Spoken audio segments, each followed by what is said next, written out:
Hey, everybody. One of the most common things that people have come to see me for as a clinical psychologist over the years is indecisiveness, an indecisive decision making style.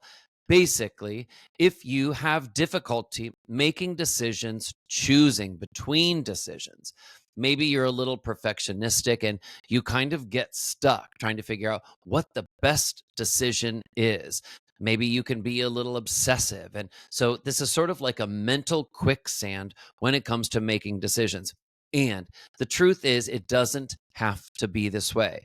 I want to share a few tips and techniques that you can use if you deal with indecisiveness so that you can feel a little bit more empowered, so that you can feel a little bit more in positive control of your situation and your future. Because really, that's what decisions do. Our decisions that we make determine our future. I once heard someone say, so much of success in life is all about having a plan. And the problem with being indecisive is you ain't got no plan. And you want to have a plan. You want, when it comes to your decisions, to make decisions that are good, but that accept that you can't completely control the outcome, that there is no such thing as a perfect decision. There is no decision that will safeguard you against any possible stress or anxiety, any negative outcomes. All you can do is make the best decision with the information that you have. Now, here's one tip that I recommend people use if they feel like this is a problem that they suffer from.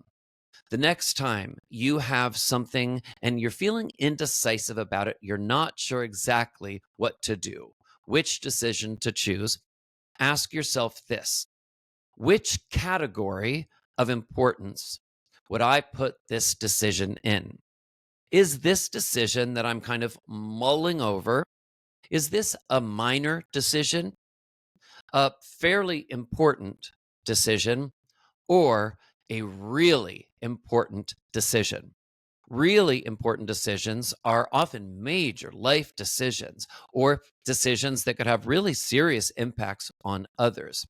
On the other end of the spectrum, of course, is a minor decision, which is just something that is really not important in the grand scheme of things. And yet, if you have an indecisive style, you may get stuck in it. And here's the thing: when we get stuck in indecisiveness, we are telling ourselves misinformation. We are telling ourselves that whatever we're focused on is more important than it truly is. Okay. Here's another technique that you can use. If you are wondering, well, I don't even know how important this decision is, if this is something that I should think more about, or if maybe this decision isn't really a big deal, choose a number of people that you will run this issue by and mention it to and ask for their feedback. Choose a number. My suggestion would be maybe two people. Think about the decision that you're toying with in your mind and say, I will ask two different people. Is this something that they would consider a minor decision, a fairly important decision, or a really serious decision? Okay. Polling people with a level head, people who you trust, who you believe have a level head on their shoulder and have good instincts, those are really good people to get feedback from. Another super simple technique that you can use so that you can learn better to figure out which decisions are more important and which decisions are really minor and you're just getting stuck in them is to think about a simple 1 to 10 scale. So each time you notice, oh my gosh, I'm feeling indecisive, it could be something as simple as not knowing what to choose from the menu when you're ordering at a restaurant. Or maybe it's can't even decide which restaurant to go to, which place to choose for a vacation, okay? Which store to go to look for an item that you might need, okay? These are all examples of little things.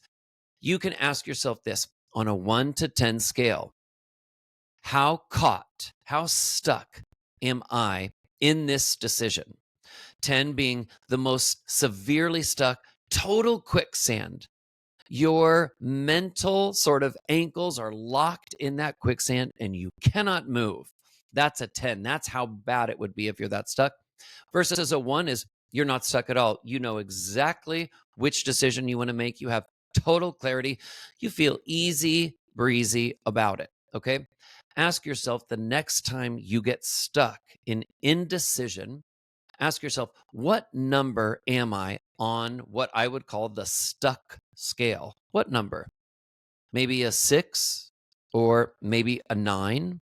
Sometimes when you get so simple and concrete as that, and you put a number to something, what you're feeling, what you're thinking, what's going on inside that mind of yours, you can see it more clearly. So let's say you actually feel like, whoa, I've been kind of deliberating about this for a half an hour, and it's actually a very minor decision. And I guess I would have to say I'm an 8 or a 9. When you realize you are an 8 or a 9 on a minor decision, you can say to yourself, whoa, maybe it's time to dial that back a bit to a 6 or a 5 or a 4. Okay. These are just some very simple techniques that you can use to help give you some kind of structure.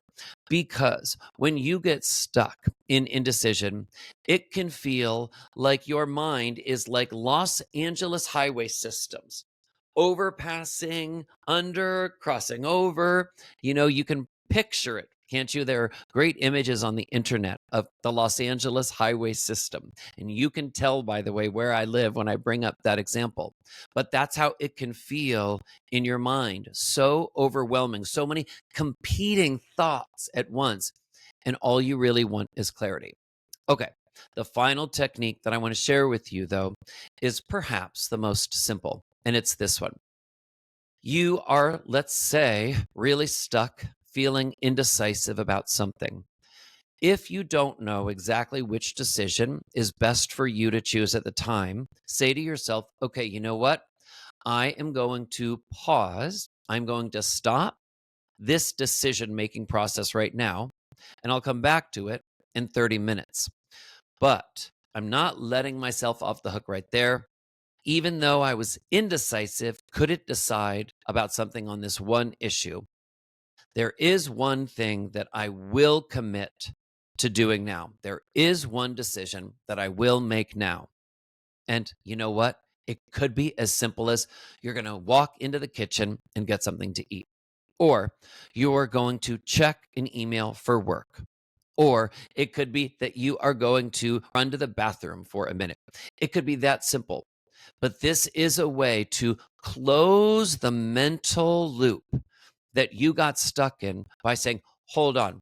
For a moment, I am going to focus on getting something done now. I am going to remind myself I am capable of making a decision, and you make one now. All right. I hope this has been helpful. I'm Dr. Seth, psychologist.